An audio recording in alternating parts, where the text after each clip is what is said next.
Hi friends, welcome to my channel. కొంతకాలంగా videos నేను చేయలేకపోయాను. సో ఇప్పుడు కంటిన్యూ చేస్తాను. మళ్ళీ వేములవాడ నుంచి కొన్ని కిలోమీటర్ల దూరంలో మామిడిపల్లి అనే గ్రామంలో ఈ సీతారాముల గుడి కొన్ని వందల ఏళ్ల నాటి నుంచి ఉన్న గుడి అని అక్కడ స్థానికులు చెప్పడం జరిగింది. నేనేంటంటే వేములవాడ గుడికి వెళ్ళాను. సో అక్కడ అలాగే గుడి ఉంది, చాలా పాత గుడి అని అంటే సరే వెళ్దామని వెళ్ళాను. చూసాక చాలా బాగా అనిపించింది. ఈ గుడి అనేది మొత్తం హైట్ లో ఒక కొండ మీద ఉంది. స్వయంభూగా వెలిసిన రాములవారి టెంపుల్. దీని డౌన్ లో చాలా ప్రశాంతంగా ఉండే వాతావరణం ఉంది.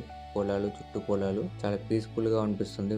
వెళ్తే కూడా కుటుంబంతో వెళ్తే చాలా బాగుంటుంది. టెంపుల్ కానుకొని ఒక బాగైతే ఉంది. ముఖ్యంగా చెప్పాలంటే మనకు భద్రాచలంలో టెంపుల్లో ఎలా అయితే అన్ని పూజలు ఏ మంత్ కి ఏ పూజలు అవ్వాలో అవన్నీ అవుతుంటాయో దాదాపు ఇక్కడ కూడా అలానే పూజలు అవుతూ ఉంటాయి. Same to same. ఇందులో పాతకాలం నాటి ఒక చిన్న కథ ఏంటంటే ఈ గుడి ఉండటానికి కారణం ఏంటంటే అప్పటి కాలంలో ఒక ముని అనే అతను ఇక్కడ తపస్సు చేసేవాడంట. సో అతను ఉన్న టైంలో రాముడు స్వయంగా అతను వచ్చి వెళ్తూ ఉండేవాడంట అప్పటి. సో అలా అని చెప్పి అప్పటికి ఆ ముని మీద ఒక నేమ్ అయితే ఉండే, పాత నేమ్. అది గతంలో ఉన్న నేమ్ ఏంటంటే ఈ టెంపుల్ మహామునిపల్లి.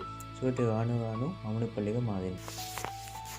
ఇంకో విషయం ఏంటంటే ఇక్కడ ఒక మాసంలో పూజలు అవుతుంటే స్పెషల్గా ఏంటంటే హాఫ్ మంత్ 15 days ఏమో సూర్యుడు ఉదయించినాక, అలాగే ఇంకా 15 days ఏమో ఉదయించక ముందు ధనుర్మాసం. అది కూడా ఆ ధనుర్మాసంలో విశిష్టమైన పూజలు అవుతుంటాయి. అంతేకాదు సంవత్సరంలో 2 సార్లు జాతర అవుతుంది. అంటే పెద్ద పూజలు అవుతాయి ఈ టెంపుల్లో. మనం అనుకున్నట్టుగా అప్పుడు ఆ టైంకి వస్తే చాలా బాగుంటుంది. పబ్లిక్ కూడా చుట్టుపక్కల ఉన్న పల్లెటూరు విలేజ్ వాళ్ళంతా ఈ టెంపుల్కి రావడం జరుగుతుంది. ఎలా అంటే మనము భద్రాచలంలో ఎంత పబ్లిక్ చూస్తామో ఇక్కడ కూడా సేమ్ టు సేమ్ అంతే, తేడా ఏమి ఉండదు. పైగా మన చూడనికి టెంపుల్ కూడా చాలా బాగుంటుంది. మెల్లమెల్లగా ఎట్లా అంటే మనము తిరుపతి కొండ ఎట్లా ఉంటుందో సేమ్ అలానే తక్కువ హైట్లో ఉంటుంది, కానీ బాగుంటుంది. కింది నుంచి పైకి మెట్లు ఎక్కుతూ అక్కడ పోయినాక గుట్ట మధ్య నుంచి వెళ్తుంటే టెంపుల్ వస్తుంది. కింద కూడా లొకేషన్ చాలా బాగుంటుంది. వేములవాడ ఆదినాథ సిరిసిల్ల టెంపుల్కి వచ్చినప్పుడు కంపల్సరీ వెళ్ళిన వాళ్ళు వెళ్ళండి. నాకు తెలిసిన హిస్టరీ అయితే ఇది. నేను అక్కడ అడిగి కనుక్కున్నది, కానీ ఇంకా నాకు తెలిసి ఇంకా పాత టెంపుల్ అయి ఉంటుంది. సో ఫ్రెండ్స్, మీకు